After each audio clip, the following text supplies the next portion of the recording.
Euh, Bonjour chers frères et sœurs, aujourd'hui on se retrouve pour une vidéo que j'avais souhaité de faire.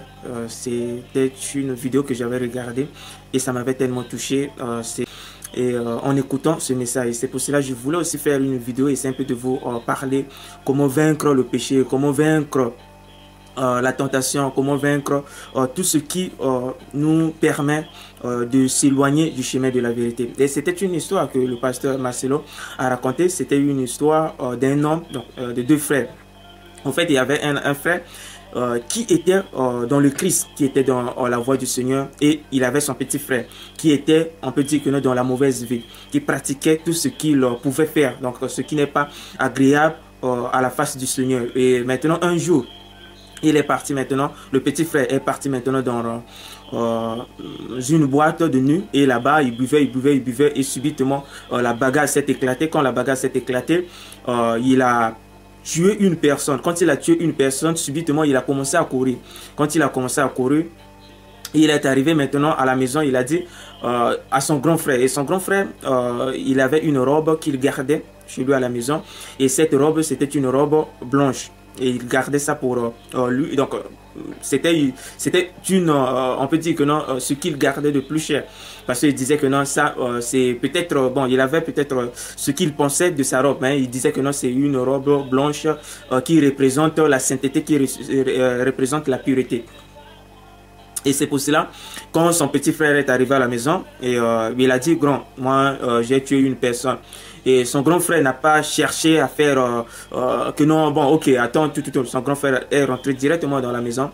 Il a pris cette robe blanche. Quand il a pris cette robe blanche, il a donné à son petit frère. Et il a pris les habits de son petit frère qui était rempli du sang, il a porté. Quand il a porté, maintenant son petit frère, il a donné à son petit frère cet habit, cette robe blanche, et son petit frère a porté. Et il a fait cacher son petit frère, il dit, va, cours, et il faut aller. Et il est resté, et on est venu, on a arrêté son grand frère, et on a tué son grand frère. Et sur cette histoire, l'inspiration est quoi? Est que ce grand frère, c'est Jésus-Christ, qui a pris notre place.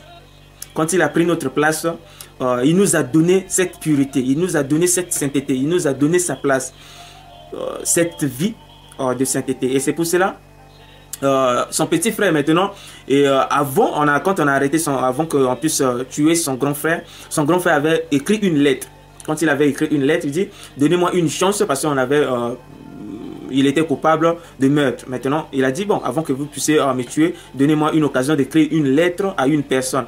Il a écrit maintenant à son petit frère que non, cette lettre, je t'écris parce que moi j'ai pris ta place. Et l'habit que tu as porté, la robe que tu as portée, c'est la vie. Je veux que non, tu puisses emmener une vie de sainteté. Je veux que non, tu puisses...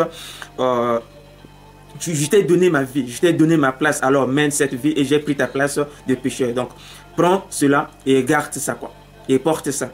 Et quand la lettre est venue, le petit frère est retourné pour voir, tout dit que non, c'est moi qui ai tué, c'est pas mon frère, lui, il est mon frère, tout. Il a dit, c'est trop tard, on ne peut pas tuer deux personnes. Et maintenant, son petit frère avait pris, au fait, cet habit, il dit que non, à partir de maintenant, je vais plus, au fait, mener cette vie d'avant. Donc, il a laissé tout, il a tout coupé. Et comme je vous ai dit, ce grand frère, c'est Jésus-Christ qui a pris notre place et qui nous a donné cette vie. Et c'est pour cela, son petit frère, quand les amis demandaient, on va aller peut-être dans les boîtes, il disait que non. Si je pars là-bas, ça veut dire que non, mon grand frère est mort pour rien. Et ça veut dire que non, il n'a rien fait pour moi, alors que il m'a donné sa vie. Alors je dois emmener cette vie qu'il menait avant. Et c'est aussi comme ça. Donc nous, maintenant, pour vaincre les tentations, il faut seulement se rappeler. Si je pars, si je pêche, ça veut dire que non, il est mort pour rien. Il est mort pour moi, alors je dois mener cette vie. Et c'est ça pour vaincre la tentation. C'est juste notre volonté. Prendre la décision. Pour prendre cette décision, il ne suffit pas seulement de prendre ça en toi. Il faut prendre ça dans le Seigneur. Que Dieu vous bénisse et soyez bénis. Amen.